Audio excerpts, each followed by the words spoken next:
Good morning. I'm Joe Bissell, founder of Currency Grading and Certification, CGC. This training video was created as a direct result from the exploding interest in both collecting and investing in U.S. paper money. CGC receives literally dozens of calls each week from new and highly enthusiastic individuals ready to invest or collect U.S. paper money, all with the same common question: where do they begin? Let's step inside our offices, answer that question, and get down to details. To answer the common question, where do I start? Education is our first response. Eager collectors want to know where to procure books and periodicals to get started. This educational video will help you in pulling together all the basic pieces of entering this hobby, learning types of paper money, legal tenders, silver and gold certificates, treasury notes, plus more. A cataloging system. There are several sources available. We'll discuss the most common. Grading breakdowns. We'll be charting out for you the grading system and the point system. Pricing spreadsheets. We'll be going over pricing spreadsheets for certified paper money. Where and what to buy. We'll discuss the pros and cons of where to buy and sell. Where and how to sell, and what type of material to buy and selling strategies. Marketplace conditions and business opportunities. Discuss market as it is now and the opportunities. Getting a jump start on starting your own collection or business. We'll specifically help you with a business plan and help give you a jump start. Nowhere before has any company worked on pioneering such an educational piece as CGC has here. But we wanted to provide a comprehensive, easy to understand guide for hundreds, if not thousands, of new and enthusiastic collectors. Now, let's get started on this exciting hobby and knock your learning curve down what from traditionally is taking years down to days. Let's start off, before viewing some of the notes, by discussing a cataloging or numbering system that was created by Robert Freeburg, 1912 to 1963, and carried on by Arthur L. and Ira S. Freeburg, copyrighted since 1953. This is one of several numbering systems available, which the CGC grading company uses today. While viewing the displayed note on your screen, look at the Grade tab here, and look in the upper left-hand corner of the first line. See where it shows FR-122? That's a catalog number, Freeburg 122, which designates this note as a 1901 legal tender $10 note. Cataloging systems can have several numbers for one design and can change with signature combination variations. Let's get started by viewing different types of notes and designs. It would be time prohibitive to literally discuss every issue, but we're going to go over some of the most popular types to help you gain familiarity with these issues. Perhaps the most popular collectible of all paper money, historically and certainly today, are large-size U.S. notes. Let's discuss the most popular of these types. We won't spend a lot of time on rarely seen or collected items, such as demand notes, interest-bearing notes, or compound interest treasury notes.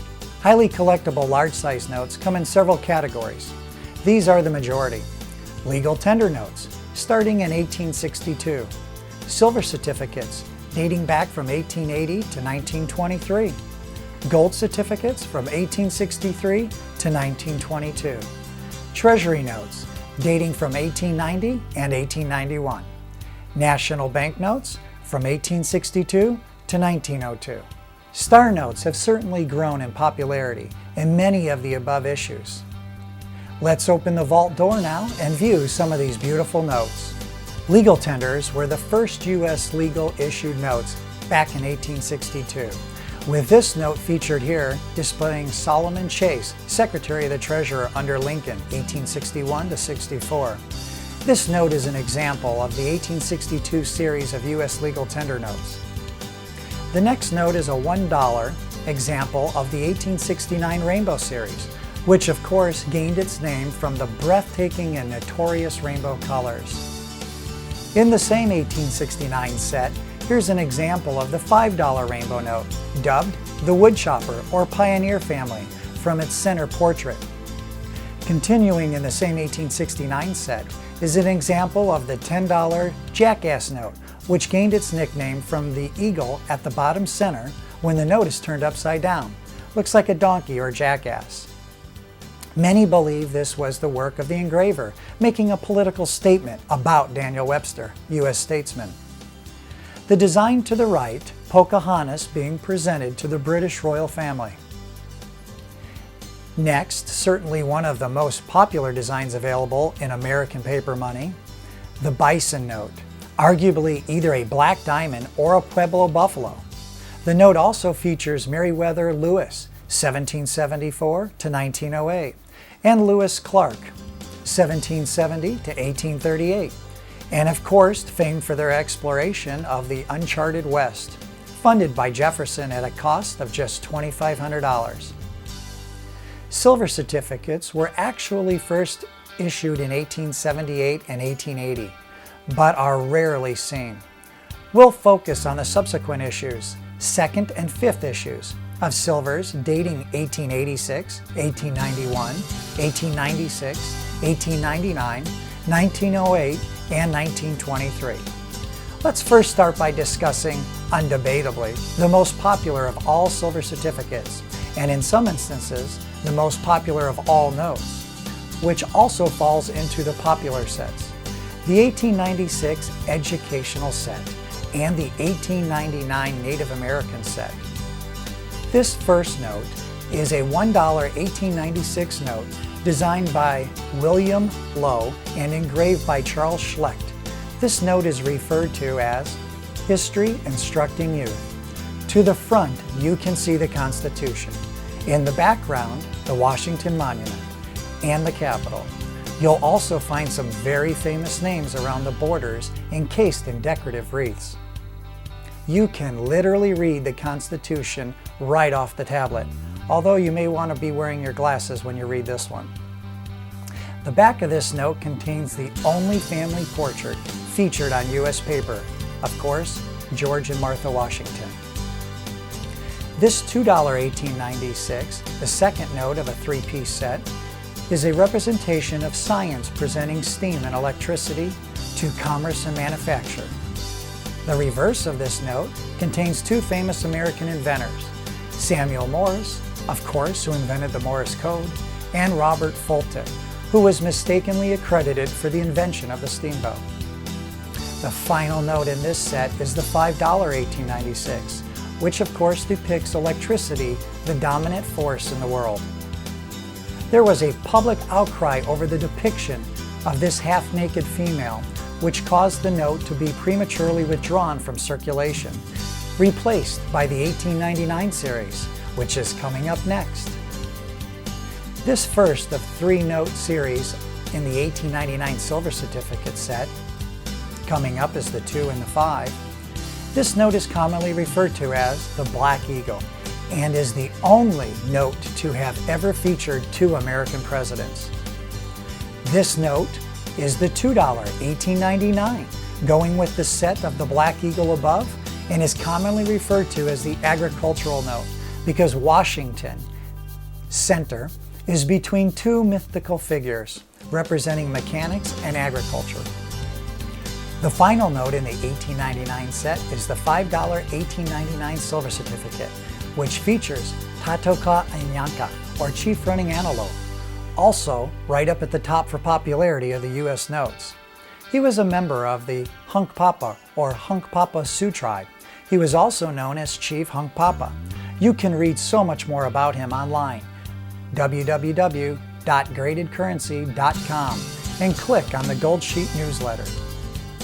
This next note is an 1886 Morganback dollar, is a silver certificate and carries the portrait of the 18th U.S. President Ulysses S. Grant, also a West Point graduate, who served under Zachary Taylor during the Mexican War, who was of course the 12th president. The nickname for this note came from the featuring of the 1886 Morgan silver dollar on the back of the note. The next note up is an 1886 silver certificate showing famous Union General Winfield Scott Hancock, referred to as the Hancock Note, General in Chief of the Army from 1841 to 48 and 55 to 61, who served in such battles as the Fredericksburg and Gettysburg, but was forced out of the Army in 1866 by Grant because of his lenient treatment of the South. The next note is an 1886 $1 note, is known as the Martha note, obviously due to the depiction of Martha Washington. Quite an honor, as the only female portrait on U.S. paper money still today. The next note is the 1923 $5 silver certificate, which also represents the last year of the large-size silver certificates, although they ran in production from 1923 to 27. Features President Lincoln inside a circular design, which gained the note the nickname Porthole. Let's take a little break now from displaying the designs, discuss collecting, and then we'll come back to view some of the more exciting, beautiful designs after some of the other chapters. Collecting. What to collect? Whether you're collecting or investing, you want to buy the right material. But what makes it right? Material that sells with the quickest turnover is what's right. For example, if you have the rarest note possible, a unique note even, say it's a note that is not often desired, in non-demand, and it's in poor condition, this is not the right note. Regardless of how rare it is, of course there are some exceptions, but when it comes to selling your holdings, you want to be able to attract the mass market. To qualify for the right purchase, you need one or more of these variables, and in this priority, in our opinion. Popularity. Notes in demand. Buy popular issues, such as Chiefs, Bisons, gold notes, silvers, rainbows. Popularity or desirability is perhaps the most important variable when choosing a note to buy or to collect. Grade. The note needs to be in a good, decent condition. Even a beat-up Porsche doesn't sell. Of course, there are a few exceptions to this for sure, but you don't make a fortune on trying to sell exceptions. You want a nice, desirable note in an appealing grade. Rarity is actually last on our list. As mentioned in the above example, even a rare but ugly item doesn't sell to the mainstream of collectors. You can't keep it all, unless you're strictly a collector. What I mean by this is you have to pick and choose what you're going to collect and what you're going to sell to fund your future inventory. I see it happen time and time again. Dealers start hoarding up and trying to keep everything and don't want to sell their great notes. Pretty soon, they have only junk to sell. Don't let this happen to you. Have a strategy. A strategic plan on what you're going to buy and what you're going to sell. And on your purchases and what you're going to sell, have a strategic timeline. You can buy a note for a quick flip or hold long. Long holds are generally in the business only 3 or more years. One strategy that some guys use is to collect maybe 12 notes for themselves. The important thing is to set a limit and stick with it. Then, as time goes on and you have ample funds, do upgrades to your collection, to your dirty dozen as guys call them. For example, you can set a limit of only collecting up to 12 notes, say for a 24-month period. Then if you see a 13th note that you have to have, then sell one of the 12. Remember, without a strategic plan, you may fall into the trap of collecting everything and selling nothing, which is fine if you're strictly a collector. Now, let's view a few more notes, starting with some of the gold certificates. Although there were actually 9 issues, only 4 of the issues really circulated to any significant extent: the 4th, 7th, and 9th issues. Gold certificates were first issued from 1863 to 1922, but we're going to focus on the 7th issue from 1905 to 1907 and the 9th issue of 1913 and 22. Let's just take a look at a couple of very popular designs. This first note, beautiful 1906 $20 gold certificate, is not only beautiful, but very rare indeed. There are only 7 other uncirculated notes of this type even reported. This is the finest known to date graded by CGC as a Gem 65. The backs of these notes, as with many gold certificates, are actually in rich gold inks, just breathtaking. I compare the colors to that of actual gold bars. This next 1907 $10 gold certificate is also very rare, with only approximately a dozen even reported in uncirculated condition.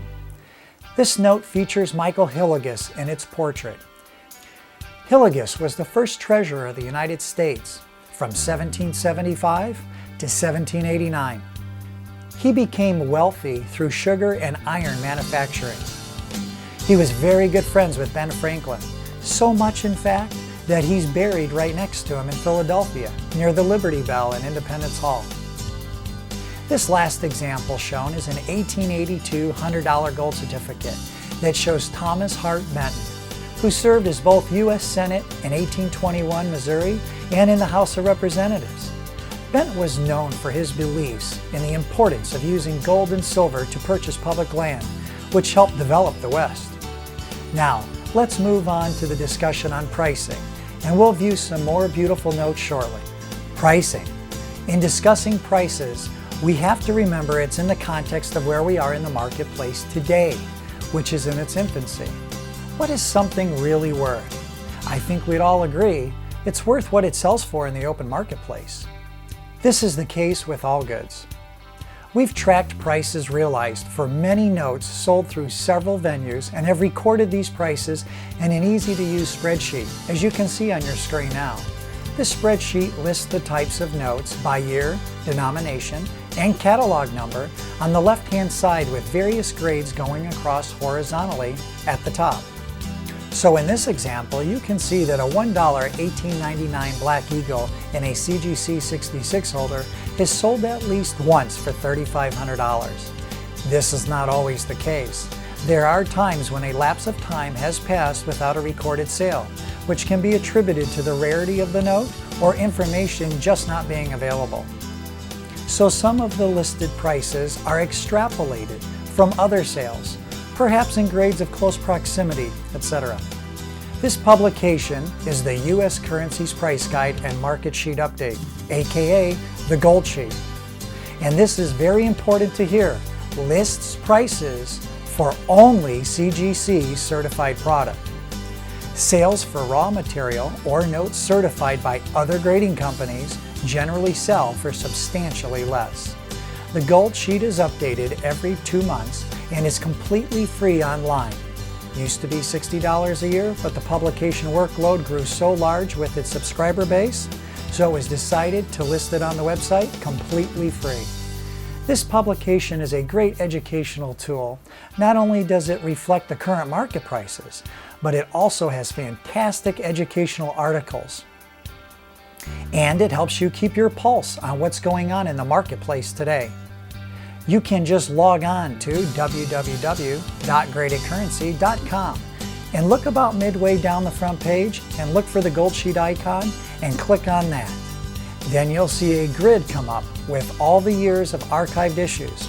So you can, at your leisure, view dozens of articles and view prices going back for many years. There are several other areas to view prices, ranging from periodicals to books and other pricing newsletters. However, the other price guides do not list prices for certified material. This is very important to absorb.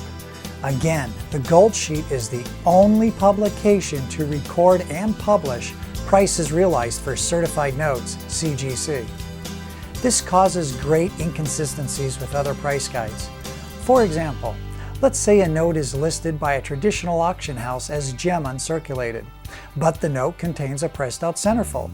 See your screen for an example of a $2 1896 silver certificate with the actual auction clipping description.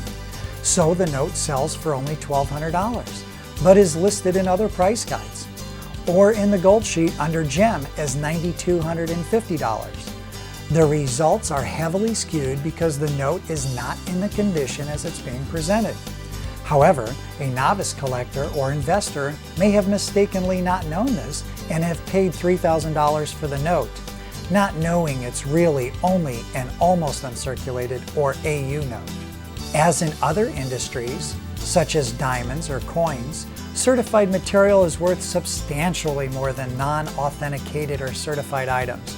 So do not confuse other published prices with certified prices. Also, a consistent pricing structure can really only be established with consistent grading. Otherwise, you'd have one auction company, for example, grade a note gem by their standards, which may allow for a fold, and sell for $2,000, and the other company grading note is Gimme by much stricter standards, but sells for $6,000, creating this large inconsistency and disparity. This is another reason why third-party grading is so important and that the grading company standards need to be in writing for accountability. Let's now view a few more note types. Treasury notes. These notes were issued out under the authorization of the U.S. Treasury in payment for silver bullion purchased by the U.S. Treasury Department.